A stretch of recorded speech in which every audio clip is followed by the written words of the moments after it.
తీవ్రంగా ప్రభుత్వం చేస్తున్నటువంటి పనులని తప్పు పనులన్నింటినీ ఎత్తి చూపుతూ చేసిన వ్యాఖ్యలన్నింటినీ కూడా తెలంగాణ సమాజం అంతా కూడా చూడడం జరిగింది. దానికి చాలా స్పష్టంగా తెలంగాణ ప్రధానికం కానివ్వండి, సెంట్రల్ యూనివర్సిటీ విద్యార్థులు కానివ్వండి,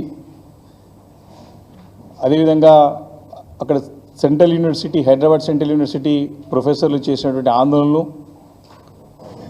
మరి పర్యావరణ ప్రేమికులు చేసినటువంటి నిరసనలు, తెలంగాణ మరి అదేవిధంగా హైదరాబాద్ సెంట్రల్ యూనివర్సిటీ విద్యార్థులు చేసినటువంటి పోరాటాల ఫలితంగా మరి నేను వచ్చినటువంటి చేసినట్టు హైకోర్టు సుప్రీంకోర్టు చేసినటువంటి తీర్పుని మరి ప్రజలందరూ కూడా స్వాగతిస్తూ ఉన్నారు. చాలా తృప్తిని వ్యక్తం చేస్తూ మరి అందరూ కూడా కృతజ్ఞతలు తెలియజేసేటువంటి సందర్భం అని చెప్పి సందర్భంగా మనవి చేస్తూ ఉన్నాను.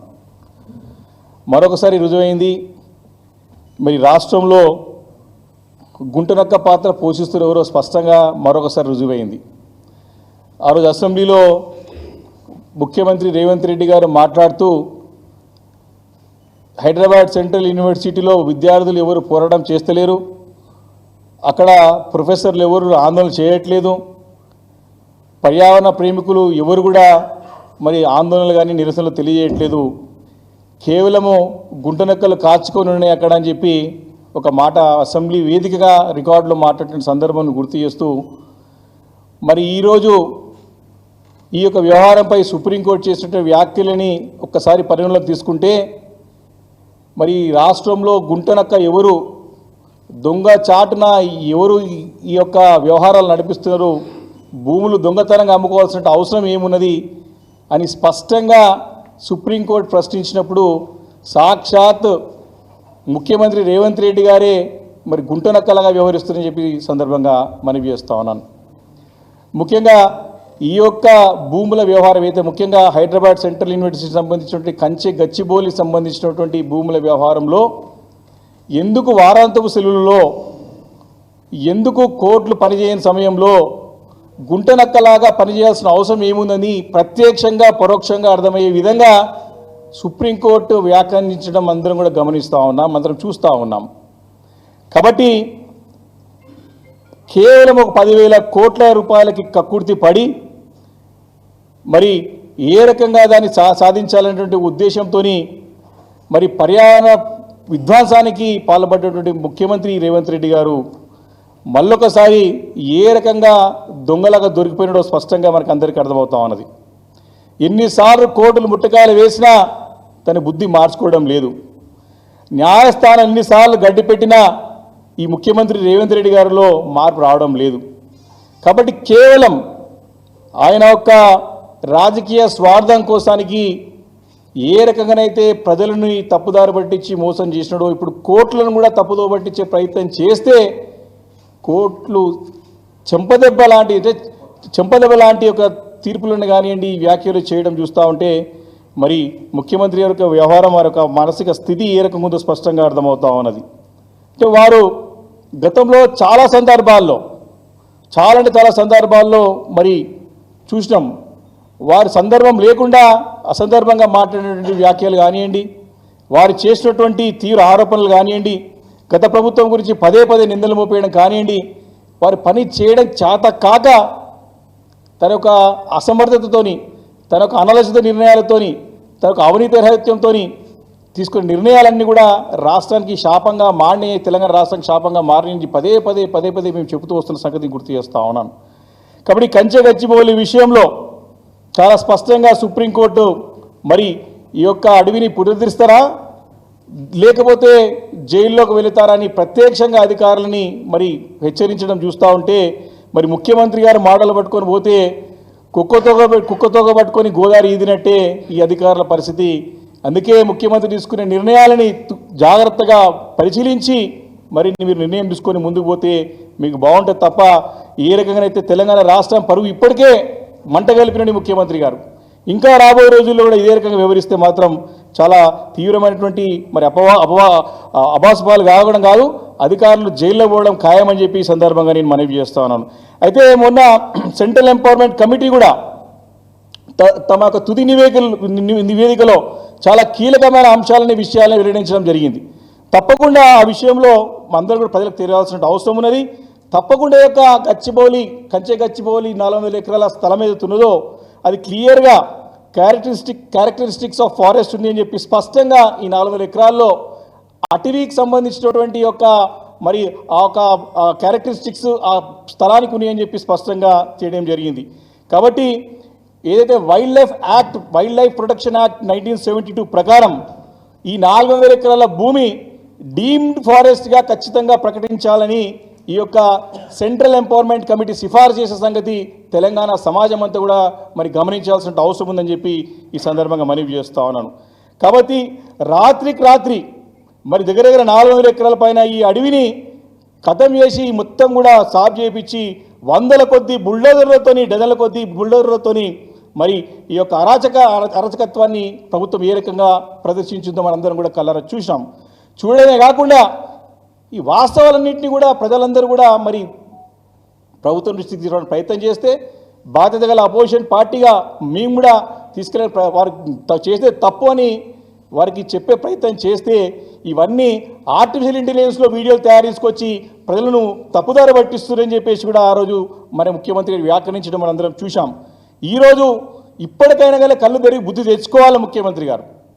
మరి ఇమీడియట్గా ఏ రకంగానైతే మరి సుప్రీంకోర్టు మనకు తీర్పునిచ్చిందో ఏదైతే వ్యాఖ్యానించిందో ఇమీడియట్గా అడవి ప్రాంతాన్ని పునరుద్ధరించాలని చెప్పేసి తక్షణము ఆ దిశగా మరి చర్యలు చేపట్టాలని చెప్పేసి కూడా ఈ సందర్భంగా నేను డిమాండ్ చేస్తూ ఉన్నాను.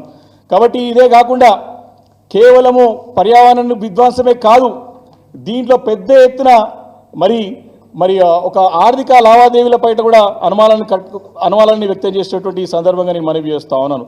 దాంట్లో చాలా క్లియర్గా ఈ భూముల్లో చేసినటువంటి లావాదేవీలు ఏవైతే ఉన్నాయో 10,000 కోట్ల రూపాయలకు సంబంధించినటువంటి భూమిని ఏ రకంగా అమ్మడానికి ప్రయత్నం చేశారు, ఈ భూమిని 10,000 కోట్ల రూపాయలని యొక్క రుణాలు సేకరించడానికి సుమారు 170 కోట్ల రూపాయలు తన ప్రైవేట్ సంస్థలకి తన జేబు సంస్థలకి మరి బ్రోకర్లకి ఇచ్చి ఈ డబ్బులు తీసుకున్నారంటే ఇది అంతా కూడా తప్పు చేశారు.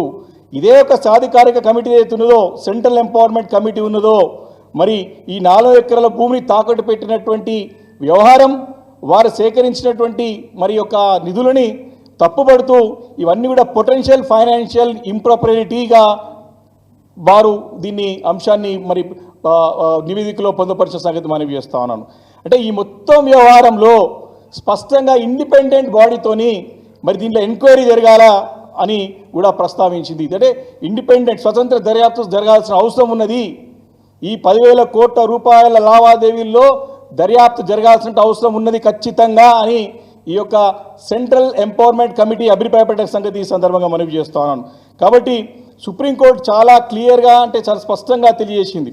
మరి ఇంతకుముందు మా నాయకుడు పార్టీ కార్యనిర్వాహక అధ్యక్షులు ఒకసారి చాలా స్పష్టంగా గతంలో చెప్పింది ఇదే మాట చెప్పింది. ఏదైతే మేము మా నివేదికలో మా పార్టీ నుంచి ఏదైతే నివేదికని మేము సమర్పించడమో అవే అంశాలన్నింటి కూడా ఈరోజు సెంట్రల్ ఎంపవర్మెంట్ కమిటీ అని కూడా అభిప్రాయపడ్డది.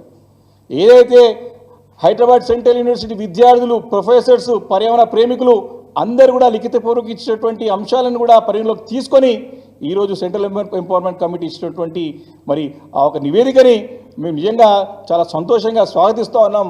వారికి తెలంగాణ సమాజం నుంచి కూడా ధన్యవాదాలు తెలియజేస్తూ ఉన్నాం. సుప్రీంకోర్టు చేసినటువంటి వ్యాఖ్యలను కూడా మేము సంతృప్తిగా ధన్యవాదాలు తెలియజేస్తూ ఉన్నాం.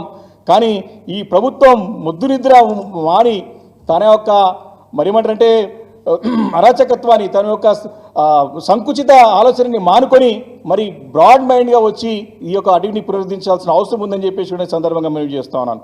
కాబట్టి ఇట్లా కోట్ల రూపాయల కమిషన్ల కోసం కక్కుర్తిపడి మరి ఈ రకంగా భూములని మరి అప్పయ్యే ప్రయత్నం గతం నుంచి చేస్తున్న సంగతి చూస్తూ ఉన్నాం. మరి గతంలో మా పార్టీ కార్యనిర్వాహక అధ్యక్షులు కేటీఆర్ గారు ఒక అంశాన్ని చాలా స్పష్టంగా తెలియజేశారు. సల్మాన్ ఖాన్ అనే హీరో ఒక జింకని మరి ఆ రోజు హంట్ చేసి చంపితేనే మరి ఆయన దగ్గర కొన్ని సంవత్సరాలు కొన్ని రోజులు జైల్లో పెట్టారు. మరి ఇన్ని జీవరాశులను మృతికి కారణమైనటువంటి ఈ రేవంత్ రెడ్డి ముఖ్యమంత్రిపై ఎందుకు కేసు పెట్టరు, ఎన్ని సంవత్సరాలు జైలుకి పోవాలి అని సందర్భంగా ప్రశ్నిస్తా ఉన్నాను.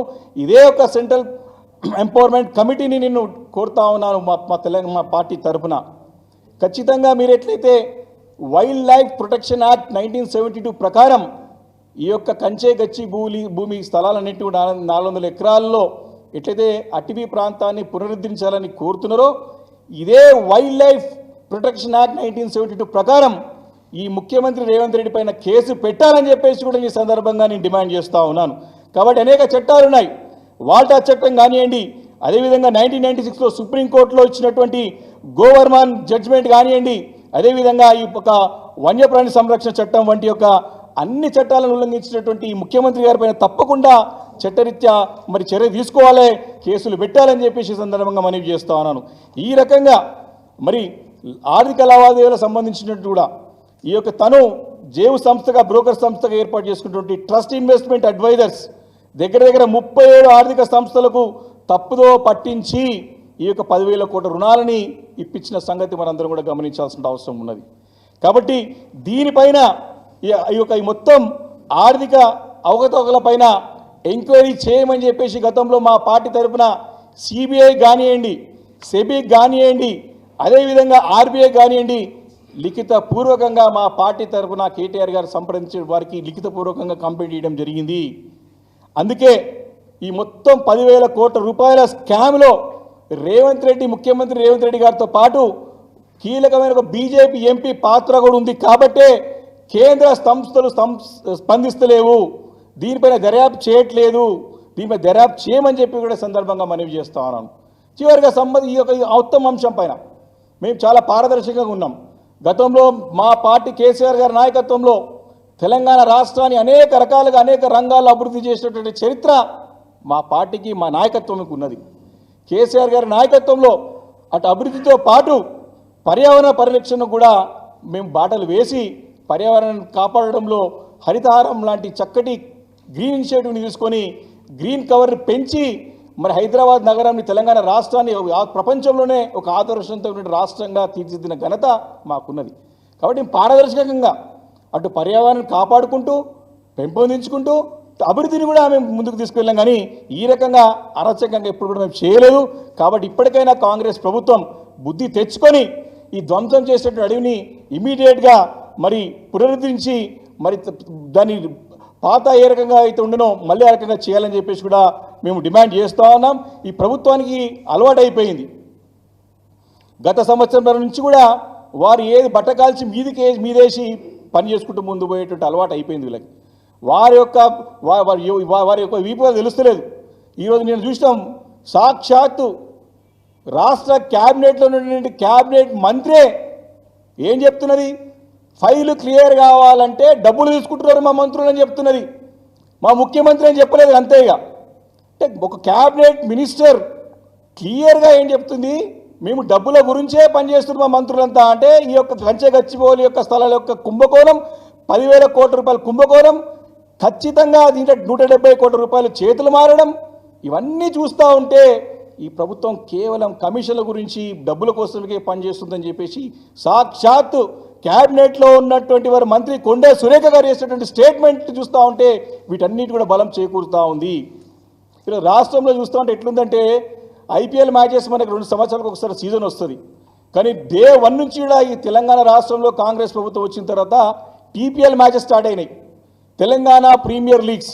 నువ్వెన్ని డబ్బులు తీసుకుంటావు అంటే ఈ మంత్రి అనుకుంటా, ముఖ్యమంత్రి డబ్బులు సేమ్ డబ్బులు సంపాదించడానికే ఒక పొలిటికల్ లీగ్ మ్యాచెస్ నడుస్తున్నాయి తెలంగాణలో. కాబట్టి ప్రజలందరూ గమనిస్తూ ఉన్నారు. ఈరోజు దిగజారినటువంటి ప్రభుత్వం ఉన్నది ఇక్కడ, డబ్బుల కోసం కక్కుర్తిపడే ప్రభుత్వం ఇక్కడ ఉన్నది. కాబట్టి ఇవన్నీ కూడా ప్రజలు గమనించాలని చెప్పేసి కూడా కోరుకుంటూ డిమాండ్ చేస్తూ మేము తప్పకుండా ప్రజల పక్షాన ఉండి ఈ భూముల పరిరక్షణకై తప్పకుండా పోరాటం చేస్తామని చెప్పేసి కూడా సందర్భంగా మనం చేస్తా ఉన్నాను.